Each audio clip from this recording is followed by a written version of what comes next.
രാജ്യത്ത് ചെന്ന് ആ കേസ് ഫയൽ പരിശോധിക്കാൻ, നിയമപരമായി ആ കേസിന്റെ പ്രൊസീഡിംഗ്സിൽ ഇടപെടാൻ, അവിടുത്തെ പൗരന്മാരെ ചോദ്യം ചെയ്യാൻ, ആ പ്രിമിസസ് സന്ദർശിക്കാൻ ഒക്കെ അവകാശവും അധികാരവും കിട്ടുന്നത് അവരുടെ പോലീസ് ഒഴിച്ചു നിർത്തിയ അന്താരാഷ്ട്ര പോലീസിനാണ്. ആ അന്താരാഷ്ട്ര പോലീസ് എന്നുള്ളത് ഇന്ത്യയിലെ CBI ആണ്.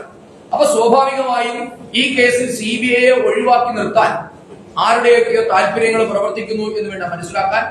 ആ ഭീഷണിക്ക്, ആ പ്രലോഭനത്തിന് ബഹുമാനപ്പെട്ട ആഭ്യന്തരമന്ത്രിയും മുഖ്യമന്ത്രിയും വഴങ്ങരുത് എന്നാണ് ഭാരതീയ ജനതാ പാർട്ടി ആവശ്യം. ഈ സാവരിയ ബസന്ത് വധക്കേസ് CBI ഏറ്റെടുക്കണം, അല്ലെങ്കിൽ CBI കൊണ്ട് അന്വേഷിപ്പിക്കാൻ സംസ്ഥാന സർക്കാർ തയ്യാറാകണമെന്ന് ഭാരതീയ ജനതാ പാർട്ടി ആവശ്യപ്പെടുകയാണ്. അതോടൊപ്പം തന്നെ ആ കുടുംബത്തിന് വേണ്ട സഹായങ്ങൾ ചെയ്തു കൊടുക്കാൻ സംസ്ഥാന മന്ത്രിസഭ തയ്യാറാണ്. ആ വീട്ടിൽ ചെന്ന് ഞാൻ കഴിഞ്ഞ ദിവസം ആ വീട് സന്ദർശിച്ചു. ആ കുഞ്ഞിന്റെ ഫോട്ടോസ് കാണുകയുണ്ടായി. മനുഷ്യ മനസാക്ഷിയുള്ള ഒരാള് രണ്ടാമതൊരു നോട്ടം ആ ഫോട്ടോയിലേക്ക് നോക്കാൻ നമുക്ക് സാധ്യമല്ല. ഇപ്പൊ നമ്മൾ പുറത്തു വന്ന വാർത്ത എന്താ? എന്തോ ഒരു പ്രകോപനം കൊണ്ട് ലാപ്ടോപ്പ് കൊണ്ട് തലക്കടിച്ചു എന്നല്ലേ? അത് തീർത്തും വസ്തുതാവിരുദ്ധമാണ്. അങ്ങനെയല്ലേ ആ സംഭവം ഉണ്ടായിട്ടുള്ളത്. ആ മൃതദേഹം കണ്ടാൽ, ആ മൃതദേഹത്തിന്റെ പിക്ചർ കണ്ടാൽ ഒരാളും അങ്ങനെ പറയും. നമുക്കറിയാം, കൂട്ടുകാരെ താമസിക്കുന്നു, ഒരു പ്രകോപനം ഉണ്ടായി, ഒരാളെ മർദ്ദിച്ചു, അപ്പോൾ മരിച്ചുപോയി. അത് വേണമെങ്കിൽ ഒരു കയ്യബദ്ധം എന്ന് പറയാം. ഇത് അങ്ങനെയല്ല. തലമുടി മുതൽ കാൽ വിരൽ വരെ ഓരോ ഇഞ്ചും ആ കുഞ്ഞിന്റെ അടിച്ച് ചതച്ചിട്ടുണ്ട്. ആ ഫോട്ടോ ആർക്കും പരിശോധിക്കാം. നിങ്ങൾ ആ വീട്ടിൽ ചെന്നാൽ ആ കുട്ടിയുടെ ബന്ധുവിന്റെ കയ്യിൽ ആ ഫോട്ടോയുണ്ട്. 4 ഫോട്ടോഗ്രാഫ്സ് ഉണ്ട്. ഞാൻ ഒറ്റത്തവണ ആ ഫോട്ടോ കണ്ടു.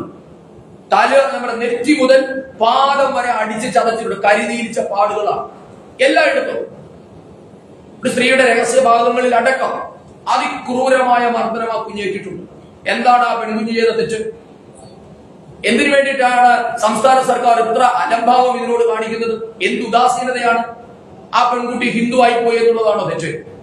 കേരളത്തിലെ ഹൈന്ദവ സമൂഹത്തിന് യാതൊരു അവകാശങ്ങളുമില്ലേ? കേരളത്തെ ഹൈന്ദവ സമൂഹത്തെ രണ്ടാംകിട പൗരന്മാരായിട്ടാണോ കേരളത്തിന്റെ സർക്കാർ കാണുന്നത്? ഞാൻ ചോദിക്കുന്നു. ഇപ്പൊ BJP-കാരൻ വർഗീയത പറയുന്നു എന്ന് പറയാൻ നിങ്ങൾക്ക് എല്ലാവർക്കും എളുപ്പമാണ്. പക്ഷെ ഞാൻ നിങ്ങളോട് ചോദിക്കട്ടെ, ഈ സാവരിയയുടെ പേര് മറ്റൊരു പേരായിരുന്നുവെങ്കിൽ ഇങ്ങനെ ആയിരിക്കുമായിരുന്നു കേരളം പ്രതികരിക്കുക? അപ്പൊ ഇത് ചോദ്യം ചെയ്യുന്നവരെ വർഗീയവാദികളായി അധിക്ഷേപിച്ചിട്ടോ ഞങ്ങളെ അടിച്ചിരുത്തിയിട്ടോ ഒരു കഥയില്ല. ഇത് ചോദ്യങ്ങൾ ചോദിച്ചുകൊണ്ടേയിരിക്കും. ഇവിടെ കേരളത്തിലെ ഹൈന്ദവ ജനവിഭാഗം, അല്ലെങ്കിൽ ഭൂരിഭാഗം വരുന്ന ജനവിഭാഗം, അല്ലെങ്കിൽ ഒരു പ്രത്യേക മതത്തിൽ ജനിക്കാത്തവർ, അവരെല്ലാവരും രണ്ടാംകിട പൗരന്മാർക്കാണ്. അവർക്കൊക്കെ നാൽക്കാലികൾക്ക് കൊടുക്കുന്ന പരിഗണന പോലും കൊടുക്കാൻ പാടില്ല എന്ന തീരുമാനം ആരുടേതാണ്? നമ്മുടെ പെൺമക്കൾ ആരും ഇനി പുറത്തിറങ്ങണ്ടേ? അവരെ കൊണ്ടുപോകാൻ വലവിരിച്ചിരിക്കുന്ന കഴുകന്മാരെ കൂട്ടാൻ സംസ്ഥാന സർക്കാരിന് യാതൊരു ബാധ്യതയില്ലേ? ഈ ചോദ്യങ്ങൾക്ക് കേരളത്തിന്റെ പൊതുസമൂഹം ഉത്തരം പറയണം. ഈ ചോദ്യങ്ങളെ പൊതുസമൂഹം അഡ്രസ് ചെയ്യണം. സാവരിയുടെ കുടുംബത്തോടൊപ്പം കേരളത്തിന്റെ എല്ലാവരും, ജാതി മത രാഷ്ട്രീയത്തിന് അതീതമായി എല്ലാവരും നിൽക്കണമെന്നാണ് ഭാരതീയ ജനതാ പാർട്ടിക്ക് അഭ്യർത്ഥിക്കാറുള്ളത്. അതോടൊപ്പം തന്നെ ഉസ്ബെക്കിസ്ഥാനിലെത്തിയ ഈ പെൺകുട്ടിയുടെ ബന്ധുവിനോട് നിങ്ങളൊന്ന് ആലോചിച്ച് നോക്കണം. അദ്ദേഹം ദുബായിൽ നിന്നും നേരിട്ട് അവിടേക്ക് എത്തുകയാണ്. ഈ സാവരിയയും ഇന്നിപ്പോൾ ആ കേസിൽ പ്രതി ചേർക്കപ്പെട്ടിട്ടുള്ള ആനം എന്ന് പറയുന്ന വിദ്യാർത്ഥിയും 1 വർഷമേ ആയിട്ടുള്ള ഉസ്ബെക്കിസ്ഥാനിൽ എത്തി. രണ്ടുപേരും 1ാം വർഷ വിദ്യാർത്ഥികളാണ് അല്ലെ? ഈ ചെറുപ്പക്കാരനെ, ഈ പ്രതിയെ കേസിൽ നിന്നും രക്ഷിക്കണം, ഈ കേസ് ഒത്തുതീർപ്പാക്കണമെന്ന് ആവശ്യപ്പെട്ടുകൊണ്ട് ഉസ്ബെക്കിസ്ഥാൻ സ്വദേശികൾ എന്തിനാണ് രംഗപ്രവേശം ചെയ്തത്? എന്താണ് ഈ 1 വർഷം കൊണ്ട് ഇയാൾക്ക് ഉസ്ബെക്കിസ്ഥാനോട് ഇത്ര അഗാധമായ ബന്ധം? ആരാണ് ഇയാളെ ഉസ്ബെക്കിസ്ഥാനെ സ്പോൺസർ ചെയ്യുന്നത്? ഇവിടെ നിന്ന് ആരുടെയെങ്കിലും നിർദ്ദേശങ്ങൾ മേടിച്ചിട്ടായിരുന്നോ ഈ വിദ്യാർത്ഥി അവിടെ എത്തിയത്? ഇത്തരം എത്രയോ സംശയങ്ങൾ നമ്മുടെ മുൻപാകെയുണ്ട്. അവിടെ ചെന്നിറങ്ങിയ സാവരിയുടെ ബന്ധുവിനോട് നമുക്ക് ഈ കേസ് ഒത്തുതീർപ്പാക്കണം, ഈ ചെറുപ്പക്കാരനെ എങ്ങനെയെങ്കിലും രക്ഷിക്കണമെന്ന് ആവശ്യപ്പെട്ടത് ആരാണ്? ഈ കാര്യങ്ങളൊക്കെ അന്വേഷിക്കണ്ടേ? അതോ നമുക്കാർക്കും പെൺമക്കളില്ലേ? ബഹുമാനപ്പെട്ട ആഭ്യന്തരമന്ത്രിക്ക് ഞാൻ മനസ്സിലാക്കാനുണ്ട്, ആൺമക്കളാണോ? അവർക്ക് ഭാര്യമാരില്ലേ? അവർക്ക് കുഞ്ഞുങ്ങളില്ലേ? നമ്മുടെ ഭാവി തലമുറ ഇങ്ങനെ കഴിഞ്ഞാൽ മതിയോ? അതുകൊണ്ട് ഇതിനകത്ത് രാഷ്ട്രീയമോ മതമോ കാണുന്നതിനപ്പുറത്തേക്ക് ദയവായി സമഗ്രമായ ഒരു അന്വേഷണത്തിന് തയ്യാറാകണം. നിരവധി ചോദ്യങ്ങളുടെ ഉത്തരം കിട്ടാനുണ്ട്. CBI അന്വേഷണത്തിനല്ലാതെ മറ്റൊരു അന്വേഷണത്തിനും ഇക്കാര്യങ്ങളൊന്നും പുറത്തു കൊണ്ടുവരാൻ സാധ്യമല്ല. അതുകൊണ്ട് ഭാരതീയ ജനതാ പാർട്ടി ആവശ്യപ്പെടുന്നു, സാവരിയ കൊലക്കേസ് CBI അന്വേഷിക്കണം. ഈ കാര്യങ്ങൾ ഉന്നയിച്ചുകൊണ്ട് മറ്റന്നാളിൽ ബുധനാഴ്ച ദിവസം ഭാരതീയ ജനതാ പാർട്ടിയുടെ ആലപ്പുഴ ജില്ലാ കമ്മിറ്റി എല്ലാ മണ്ഡല കേന്ദ്രങ്ങളിലും സായാഹ്ന ധർണയും പ്രതിഷേധ അഗ്നിയും സംഘടിപ്പിച്ചിട്ടുണ്ട്. 100 കണക്കിന് അമ്മമാരെ, സ്ത്രീകളെ പങ്കെടുപ്പിച്ചുകൊണ്ട് വലിയ ജനപങ്കാളിത്തത്തോടുകൂടി ഞങ്ങൾ ആ പരിപാടി സംഘടിപ്പിക്കും. കേരളത്തിൽ സാബരിയയ്ക്ക് വേണ്ടി ശബ്ദിക്കാൻ, എന്തായാലും സാബരിയ BJP-കാരിയാണ്, ആ കുടുംബം BJP-കാരാണ് എന്നൊന്നും ആരും പറയില്ല. പക്ഷെ നീതി നിഷേധിച്ച ആ കുടുംബത്തോടൊപ്പം ഞങ്ങൾ ഉണ്ടാകും. ഞങ്ങൾ അതിനുവേണ്ട പ്രതിഷേധ പരിപാടികൾ സംസ്ഥാന വ്യാപകമായി ആരംഭിക്കും. അതിന്റെ ആദ്യപടി എന്ന നിലയിൽ ആലപ്പുഴ ജില്ലയുടെ നേതൃത്വത്തിൽ എല്ലാ മണ്ഡല കേന്ദ്രങ്ങളിലും ബുധനാഴ്ച വൈകുന്നേരം പ്രതിഷേധാഗ്നിയും സായാഹ്ന ധർണയും സംഘടിപ്പിക്കും. മറ്റൊരു വിഷയം കൂടി ചോദിക്കണം. മറ്റൊരു വിഷയമാണ് നമുക്ക് ഈ വിഷയത്തിൽ കഴിഞ്ഞ ദിവസം ഈ വിഷയത്തെ പറ്റിയിട്ട് എന്തെങ്കിലും ഒരു ഞാൻ ചോദിക്കുന്നു, ഇതിനകത്തൊക്കെ എന്തെങ്കിലും സെൻട്രൽ ഗവൺമെന്റിന് എന്തെങ്കിലും പരാതി എന്തെങ്കിലും BJP കൊടുക്കുന്നുണ്ടോ ഈ CBI അന്വേഷണം ആവശ്യപ്പെട്ട്? അല്ലെ, സെൻട്രൽ ഗവൺമെന്റിനൊന്നും ചെയ്യാൻ പറ്റില്ലല്ലോ.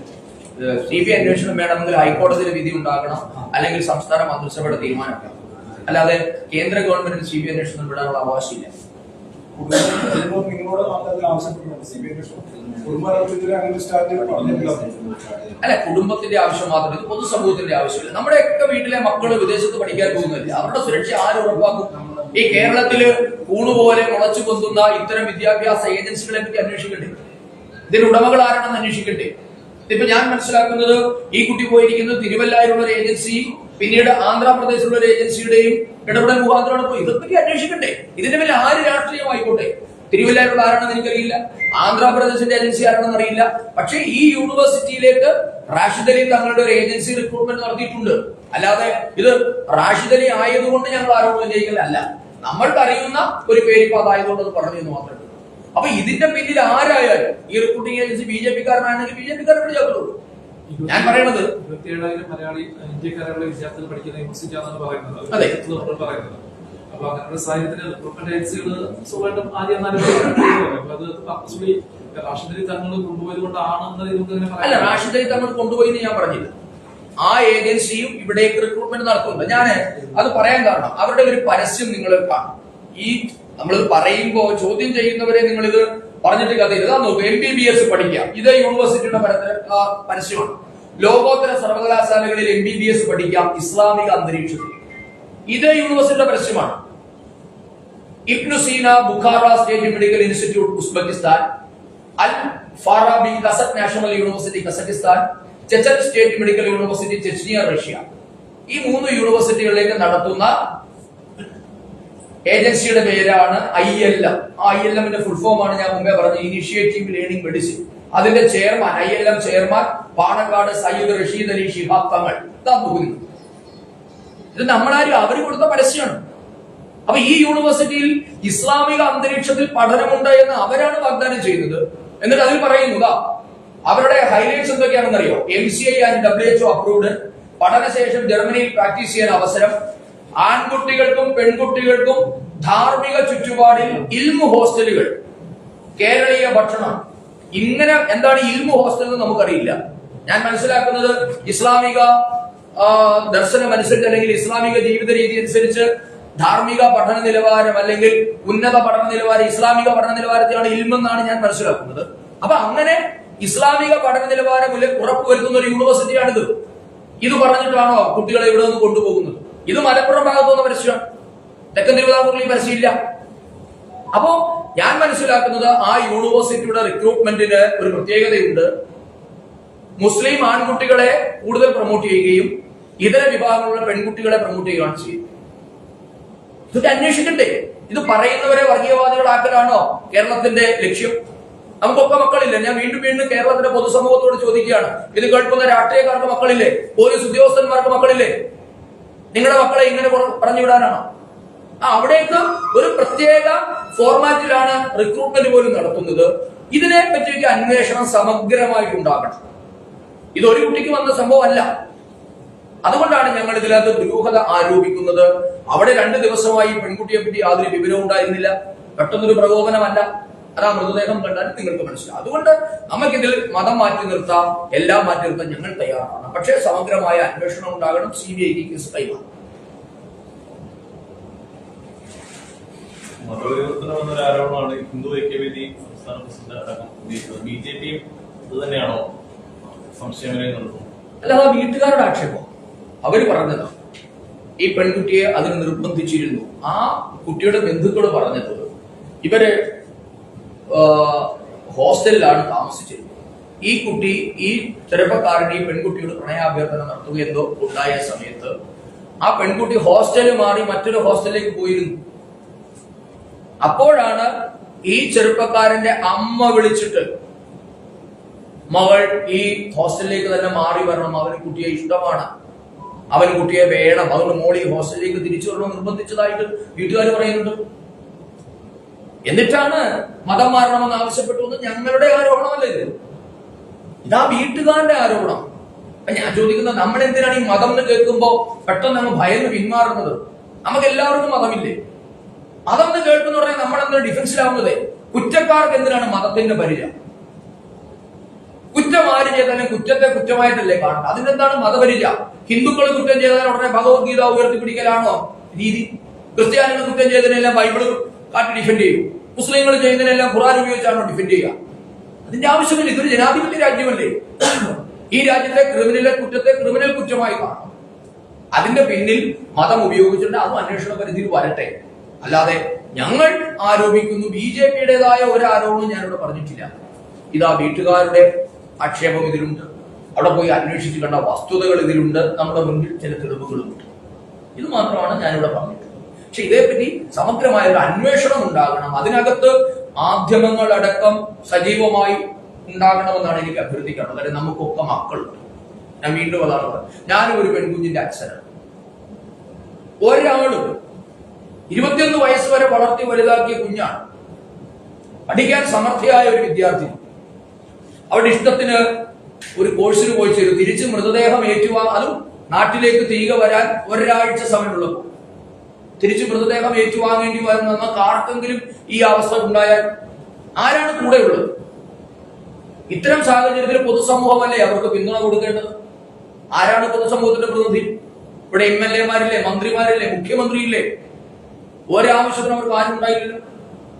ഇതിന്റെ ഇരട്ടത്ത അവിടെയാണ് രാഷ്ട്രീയം കലർന്നത്. അല്ലാതെ ഇതിനകത്ത് രാഷ്ട്രീയം കലർത്തണമെന്ന് BJP-ക്ക് ഒരാഗ്രഹവും ഇല്ല. പക്ഷെ ഇതിൽ രാഷ്ട്രീയം കലർത്തിയത് ഭരണകർത്താക്കളാണ്. അവർ വിവേചനം കാണിച്ചു ഈ കുടുംബത്തോട്. ആ വിവേചനത്തെ ചോദ്യം ചെയ്യുന്നവർ വർഗീയവാദികളാണെന്നല്ല പറയേണ്ടത്, വിവേചനം കാണിച്ചവരോടാണ് നിങ്ങൾ ചോദിക്കുന്നത്. ഈ താഴവൺ കുടുംബം ശബരിമല തന്ത്രസ്ഥാനം ഒഴിയണമെന്ന് BJP നേതാവ് KS രാധാകൃഷ്ണൻ പറഞ്ഞു. സന്ദീപാണ് ആദ്യം താഴവൺ കുടുംബത്തിൽ പോയി ഈ ശബരിമല കേസിന് ശേഷം തന്ത്രി കാണുകയൊക്കെ ചെയ്തു. അത് BJP-യുടെ അഭിപ്രായമാണ്. രണ്ട് കാര്യങ്ങളുണ്ട്. ഒന്ന്, ഈ വിഷയത്തിൽ അഭിപ്രായം പറയേണ്ടത് BJP-യുടെ ജില്ലാ പ്രസിഡന്റല്ല, ഞാനിപ്പോ ഒരു ജില്ലാ പ്രസിഡന്റ് മാത്രമാണ്. അദ്ദേഹം അഭിപ്രായം പറഞ്ഞയാള് BJP-യുടെ സംസ്ഥാന നേതാവ്. അപ്പൊ സ്വാഭാവികമായി സംസ്ഥാന നേതാവിൻ പറഞ്ഞ അഭിപ്രായത്തെ സെക്കൻഡ് ചെയ്യണോ അതിനെ എതിർക്കണോ എന്നുള്ളതിന്റെ അവകാശം സംസ്ഥാന പ്രസിഡന്റിനാണ്. അദ്ദേഹം ആ നിലപാട് പറയുമെന്നാണ് ഞാൻ പ്രതീക്ഷിക്കുന്നത്. അക്കാര്യത്തിൽ ഞാൻ അഭിപ്രായം പറയുന്നത് ഔചിത്യമല്ല, അത് സംഘടനാ മര്യാദയില്ല. അതുകൊണ്ട് ഞാൻ അതിൽ അഭിപ്രായം പറയാൻ തയ്യാറാണ്. രണ്ടാമത്തെ ഒരു വിഷയം, ഇതിൽ രാഷ്ട്രീയ നേതൃത്വം അഭിപ്രായം പറയണോ എന്നുള്ളതാണ് അതിന്റെ മറ്റൊരു കാര്യം. ഇത്തരം കാര്യങ്ങൾ, വിശ്വാസപരമായ കാര്യങ്ങൾ, ആചാരപരമായ കാര്യങ്ങളിൽ അതിലൊക്കെ ഇവിടെ ഒരു ധർമാചാര്യ സഭയുണ്ട് എന്നാണ് ഞാൻ മനസ്സിലാക്കുന്നത്. സംപൂജ്യ സ്വാമി ചിദാനന്ദപുരി സ്വാമികളുടെ നേതൃത്വത്തിലൊരു ധർമാചാര്യ സഭയുണ്ട്, തന്ത്രി മണ്ഡലമുണ്ട്. അപ്പൊ അവരൊക്കെ അതിൽ അഭിപ്രായം പറയട്ടെ. ഇതിനകത്ത് നമ്മുടെ അഭിപ്രായത്തിനല്ലല്ലോ പ്രസക്തമുണ്ട്. KS രാധാകൃഷ്ണൻ സാർ പറഞ്ഞ അഭിപ്രായത്തോട് എനിക്ക് പ്രതികരണമില്ല. കാരണം അത് പ്രതികരിക്കാൻ ഞാൻ ആളല്ല, ഞാൻ അതിനകത്ത് ഒരു അതോറിറ്റി അല്ലാത്തത് കൊണ്ട് ഞാൻ പ്രതികരിക്കുന്നില്ല.